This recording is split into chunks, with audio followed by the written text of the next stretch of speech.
এই মুহূর্তের বড় খবর দিকে নজর রাখবো। নির্বাচন কমিশনের তলবে দিল্লিতে রওনা হচ্ছেন মুখ্য সচিব। দিল্লিতে রওনা মুখ্য সচিবের সাসপেনশন বিতর্কে মনোজ পান্তকে কমিশনের তলব। দিল্লি গেলেন মুখ্য সচিব। আজকেই দিল্লি যাওয়ার কথা ছিল, তার ডেকে পাঠানো হয়েছে নির্বাচন কমিশনের দফতরে এবং এরপরেই আজ দিল্লির উদ্দেশ্যে রওনা দিলেন। সেই ছবি এই মুহূর্তে দেখাচ্ছি আপনাদেরকে, যেখানে নির্বাচন কমিশনের তলবে দিল্লির উদ্দেশ্যে রওনা দিলেন মুখ্য সচিব মনোজ পান্ত। সেই ছবি এই মুহূর্তে দেখছেন।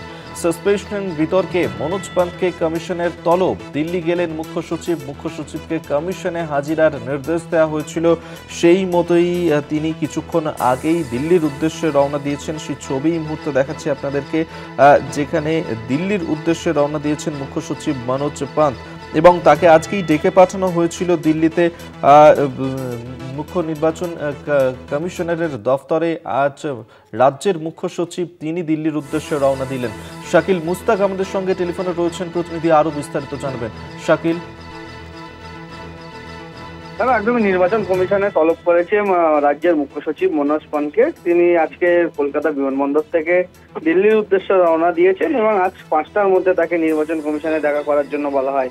মূলত সম্প্রতি যে ভোটার তালিকা নিয়ে রাজ্য নির্বাচন কমিশনের যে সংঘাত দেখা দেয়, সেই আবহে এবার কিন্তু নির্বাচন কমিশনের যে তলব করে এবং দিল্লি গেলেন রাজ্যের মুখ্য সচিব মনোজ পান্ত। আজকে সকালে 9:30 নাগাদ তিনি কলকাতা বিমানবন্দর থেকে দিল্লির উদ্দেশ্যে রওনা দিয়েছেন। ধন্যবাদ শাকিল তোমায়। শাকিল মুস্তাক আমাদের সঙ্গে টেলিফোনে ছিলেন। প্রতিনিধি আরো একবার আপনাদেরকে জানিয়ে রাখবো, যেখানে নির্বাচন কমিশনারের দপ্তর তলবে দিল্লির উদ্দেশ্যে রওনা দিয়েছেন মুখ্য সচিব মনোজ পান্ত। বিকেল 5টার মধ্যে তাকে ডেকে পাঠানো হয়েছিল এবং সাসপেনশন বিতর্কে মনোজ পান্ত তিনি কমিশনের তলবে সাড়া দিয়ে আজ দিল্লির উদ্দেশ্যে রওনা দিলেন।